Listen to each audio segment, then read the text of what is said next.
And good morning, everybody. It is Wonderful Wednesday with Rebecca Wagner.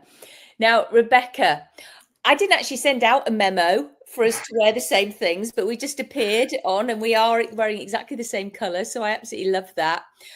Rebecca, I met you at one of the many hypnosis conferences that there is. I think it was Hypnothoughts Live, the first one. I think the first time we met in person, it was Hypnothoughts Live. Yeah. So absolutely wonderful. And I get to see you soon. Yay. At the Mid America Hypnosis Conference in Chicago. So we're going to be talking about that. Rebecca, what are you presenting on? So this year at Chicago, I am talking on the power of words and how we communicate and the power of communication, how it can create a really big impact on not only our lives, but the people we talk to as well. Awesome. Yeah. It's going to be fun. Oh, it will be. I mean, because you are fun, and I've seen you present before, and you're very engaging. I'm looking forward to that. I will be showcasing the Bunny Talk process within my talk. However, I'll be explaining the importance of creating indifference for our clients, so that that thing is just like, so what? And that is actually all within the Bunny Talk process. And I'm so excited, Rebecca. I have a pre-conference workshop the day before the conference actually starts, which is on the 16th of October, the pre-conference. And I am doing a one-day in-person training. It's and that's on the Bunny Talk, right? The whole thing, yeah. The whole thing. Because there's emotional intelligence coaching, which people can actually use for business coaching. I actually use that emotional intelligence bit with all of my clients. Yeah. And then there's then it is actually, because it's in person, we will be able to do the full bit where it's drawing around each other's bodies, feeling it, getting that thing out of us, dissociating it out, activating their feelings into it, and then clearing it. So it's pretty exciting because there's bunny eye movements. There's so many different steps involved, and it's all through play. Which I love. Yeah. I love how you do that, because I've been to a couple of your talks. I haven't taken the bunny process yet, although seeing how you incorporate the emotional intelligence portion into it, and then how you can get change so quickly is so amazing. And that's the thing, like with me doing conversational hypnosis is what talking the power of words. That's what it is it's doing conversational hypnosis. And this is what I realize is that so many of us do it, but we don't realize that we're doing it. That's exactly it, Rebecca. So I'm drawing these diagrams of people, and you can see them just going, yes, but I'm finding out about them as well. It's like I'm calibrating all the time. And, I'm noticing what's going on. I'm noticing if I'm saying something and they're flushing, which you will notice. Oh, absolutely. Absolutely. Body language. We're just noticing if they're suddenly doing that. Yeah. And that's one of the things that I'm going to be talking about in my presentation is that, learning to read communication of the body. So, and I'm going to say this as well there, but communication, we do 55% of our communication is through our bodies. And then 37 is through the tone of how we say the words. And then only 7% is through the words. So yeah, it's watching for those body communications. Is there happening change? And if you hear a noise, it's actually my little Boston Terrier snoring in the background. So it's not your stomach. It's not your stomach, Rebecca. It's your dog snoring. My dog snoring. So if you can hear it, yeah, she's sleeping on the couch over there. But yeah, so with the body communication, it's really awesome to be able to see shifts so quickly, and then to understand the process that's happening behind it as you say or do whatever you're doing with the person. Yeah, no, I'm looking forward to your presentation. I'm sure it'll be absolutely amazing. And I agree. I mean, that's it. We calibrate all the time. And we have to do that because what's so fun is that you're already doing stage hypnosis. Yes. I am in the process of about to launch really into it. And there's a lot of plates to spin, isn't there? Yes. That's calibrating. Oh, totally. And to know, so I had a show it was probably crazy enough 3 shows ago, and there was this one woman that she came up to volunteer, and then she wasn't hypnotized enough, so she chose to go back to her seat. That's totally okay. And then there's a second part where she came up again, and again she decided she wasn't hypnotized enough, and she walked back to her seat. I said that's okay, but I kept my eye on her, right? I was calibrating, and I just knew. And then closer to the end of the show, I did this super funny bit, and she started playing from the audience. And everyone in the audience is like, oh my God, she's hypnotized. Oh my God, what is she doing? Is she okay? I look over and I'm just like, I knew it. And I got her and I brought her back up. But it was just so funny that it just took the whole thing to the next level, because now these people had this show literally happening in their laps. And yeah, that was just calibration of knowing what's going on, knowing your audience, knowing what people came up, what people did in this sense, and then still keeping your eye on them just in case for whatever happens. I know, you've got to love it. It's I love how so many more people are getting more intrigued again by the whole stage hypnosis bit. Yeah. And how so many of us are actually bringing in that actually, well, if you can feel that itchy skin when you're in, having like, I don't know, say fleas or this, like that. Yeah. If you can wind something up, then everybody, remember, you can wind something back down. Yes, exactly. So, and I mean, I've been doing this in the clinical bit for ages, like with, say, people who have hot flushes. So you bring it up, the control room of hot flush, or when people do get really red, and then bring it back down. You can control it. And it's like same with pain, same with so many different things that we actually do see people for. And now we can show it in real life. Yeah. Stage. That actually, if you can feel that fear of, say, it's the dog snoring, you can hear, of going on a roller coaster, then you can also feel courageous and confident. It's so There's true. always the opposites. Yeah. And that's what we're explaining to people and showing them. Yeah. And my background is in massage therapy. And so I know the body very, very well. And the amount of times I've helped people decrease physical pain in their body by just prompting them with a word or something. And they're like, what did you do? I'm like, a little bit of magic.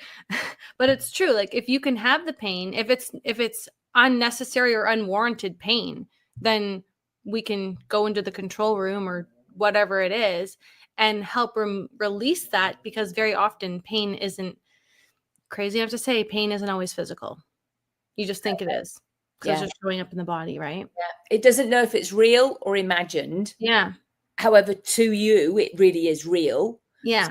So we can help you feel more comfort and reduce it, set up, it's called the gate theory, set up little gates so that it doesn't actually travel up to the central nervous system, to the top of the head. Yeah. And I'm not going to get too technical on there, because I think I've just probably said a whole load of wrong things. So somebody's going to go, what are you talking about? I agree. I'm not quite sure, because I can't remember. No, and this is why I help people with memory issues as well. Right. Because I can't always remember things off the top of my head. So I apologize, anybody there. But yeah, there is a gate theory. You can actually just stop things in its track before actually before you feel the intensity of something. Right. Because on the bigger picture, I always say pain means pay attention. Yes, you do. I like that. Yeah. So it's, if you're having pain, where is it in your body? And this is so kind of off topic, but it is what it is. It's where it is in your body. And then what does it metaphorically mean? So let's say you have a pain in your butt. So metaphorically, it's saying pay attention to whatever that pain in your ass is, if I can even say that, but you got some kind of pain in your ass. What is it on a metaphoric level? And very often you figure it out and you deal with it in whatever way, shape, or form. And then the pain subsides in your butt. Yeah. And it could be, as you say, it could be an angry conversation with a friend or a relative, and it's going over and over in your head, but for some reason you're feeling it somewhere else. Absolutely. Yeah. Yeah, exactly. because there's somebody is a pain in the backside. Yeah. Oh dear, I love it. I love it. So yeah, so the Mid America Hypnosis Conference. Well, first of all, you get to meet us. Yep. And you get to see our wonderful presentations. If you're there a day early, then you get to join my Bunny Talk Process workshop if you want to. There's lots of other wonderful workshops available as well. Yeah. Just mine. I do actually have a 2-day online bonus. You get to do that for free if you sign up for the workshop, for the in-person one. So that's a really good bonus actually to get. I always like to give bonuses. The reason why is because I want to have really good Bunny Talk practitioners actually, and the more they do it, the better they get. So just learn so much more. And then because every training's different just by the nature of it, because when you're doing on different people have different issues. Yes. And don't you love that, Rebecca? I love it. What we get to do when we see our clients, every client is so different, or every stage show that you do or that I will do eventually, be different. You know? So it's like that's such a gift to have that. Such a gift. Change. And what I love at the last time, always at the end of a show or whatever, people come up to me and they're like, you don't know what's going on in my life, but I really needed that laugh today. That's why I do it, because they're like, I was able to just let go of all the stresses of my life, what's happening, and just be able to laugh and have tears roll down my face from laughter. And that's why it's like, that's what makes me continue to do it, because whether it be in a therapy setting or in a fun setting, you can still help someone change their life in such a big way. I couldn't have said it better myself, because laughter, as we know, is the best medicine, and it will shift something out that you may feel and hold in your gut. It literally can shift it aside. And I anchor in, funnily enough, with the Bunny Talk, I anchor in fun states, laughter, because it is so important. And which reminds me, yesterday on the train, because I did a 2-day workshop at the weekend, oh my goodness, we had such belly laughs. It was hilarious, some of it. Just by the nature of people, I think we want to have a good time. Yeah. We want to laugh. And yet life seems to be so heavy, or we're spinning so many different plates, that we forget that it doesn't need to be so heavy. We can find the humor in things. Just like now, as I said before we went on air, is that your tummy rumbling, Rebecca? No, it's my dog. My dog snoring. It's so true. And she does it every single time. Every time I get on a Zoom call, or when I go to record my own podcast, she's over there snoring like a, I don't even know. A very loud man. Actually, that's not fair on men, because a lot of women snore really loudly as well. That's true too. Oh dear, that's funny. What I also love with laughter is that the more you laugh and the more you can make fun of yourself or whatever, then it gives people permission to be able to open up and do the same. Yes. Yes. I've always invited my children to laugh at themselves, because I do so many daft things that, and then I think it's learnt behavior, that if mummy can find it funny that she's, say, knocked something over, I didn't need to do that, how silly, instead of going, monkey see, monkey do. Children copy. So if a parent can just laugh at themselves and go, ouch, ouch, ouch, I've just stubbed my toe, and, starts laughing about it, or, it just brings in the humor, and actually the pain it evaporates. Yeah. You're having a laugh. So and true. I mean, I think I've seen your children, you put them up on Facebook sometimes, and they look so fun. I think I mentioned that actually. And yes, because my one son, for his birthday picture, he had a picture. I took a picture of him. He was chilling on the couch watching Netflix with swim shorts on his head and goggles on his face that are black goggles, watching TV. And I'm just like, only this kid. And that's brilliant. Yeah. Because that means he feels just so safe to be just so ridiculously, wonderfully funny. And that's like, and you know, and that bubbles up inside you as a memory, and that will kind of thing will just make you laugh in the middle of the night, just that memory. Oh yeah.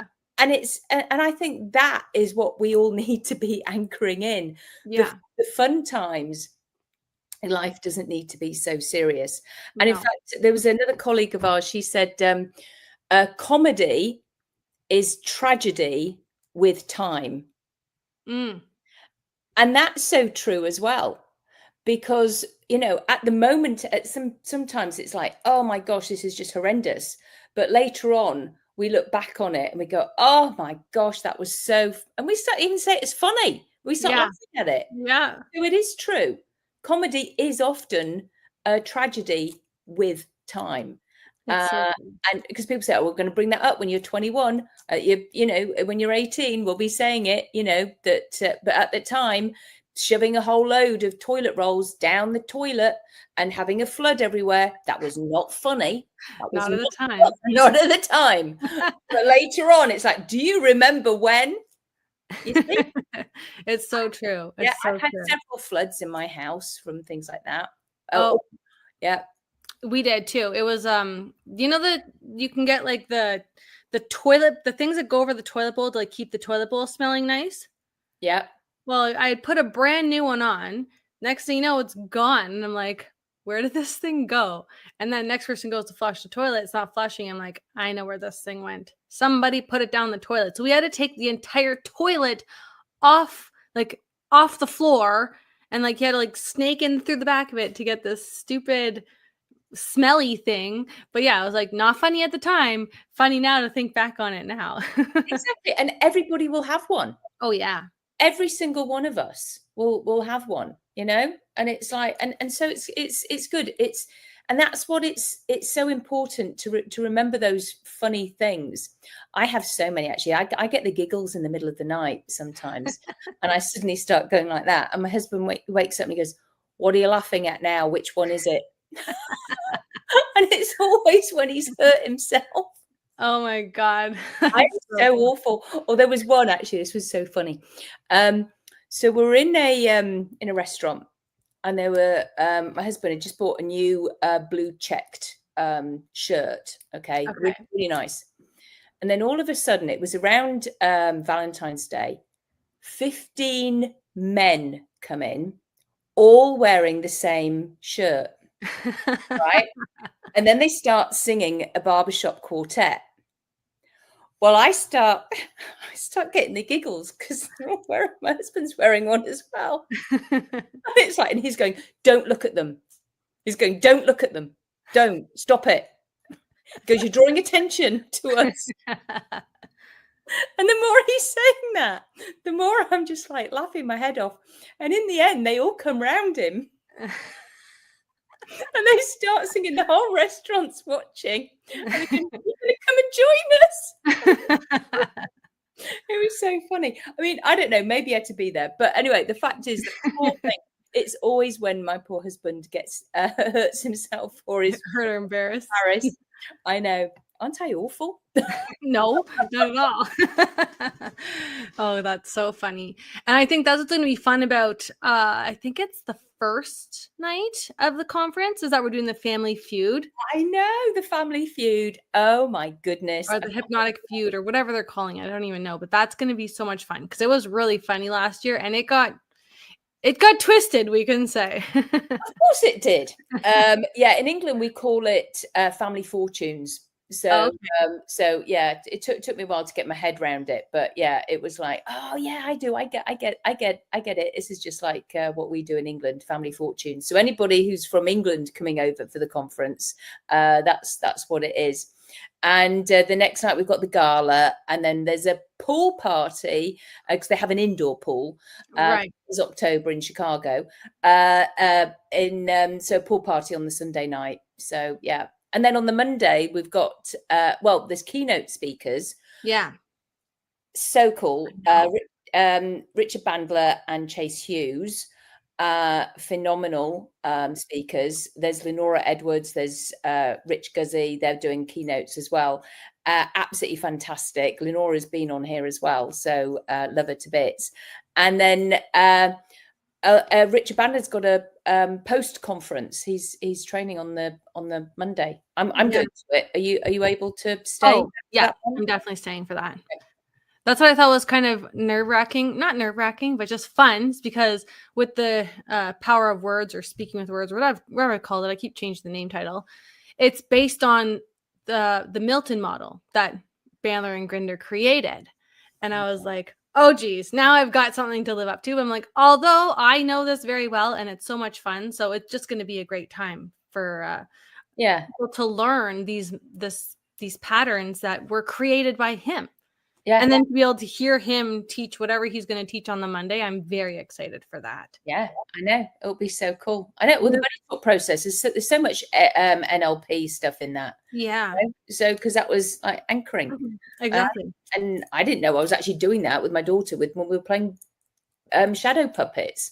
But we had unwittingly, as you know, anchored in safety, love, and security, unconditional love. Anchor in the happiness. Anchor in. Stack, stack, stack. Keep stacking the magic in your fingers, everybody. And it may not have to be your fingers either. It could be something like I know some people use like a scent. It could be like a scent, like a perfume or a chapstick. I know a lot of people anchor their shoes for power. So like I'm sure you have some, or anchored clothing attire or whatever it is. Like I have a pair of shoes that they're my power shoes. Like I know when I wear them, I'm literally stepping into that different version. Absolutely. So you step in, you dress up. Putting people put their makeup on, have their hair done, it's all those things, wearing a specific ring, whatever it is. Absolutely.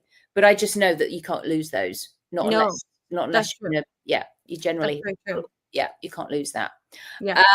Unless you lose your finger. I know. I was just going to go. I didn't want to go there. So, which my son almost did. It's true. Yeah, I know. You said he had an accident, didn't he?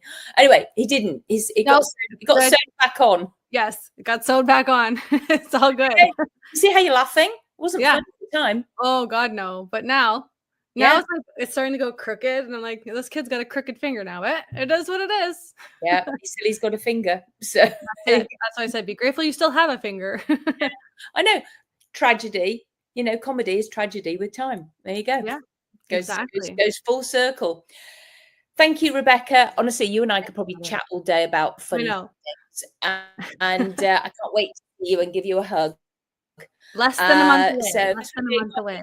I know, not long now. So thanks for being on here, and anybody who a hypnotist, NLP, a coach, and you want more, I'm going to put the link about the conference in the comments. And like I say, you get to meet us, guys.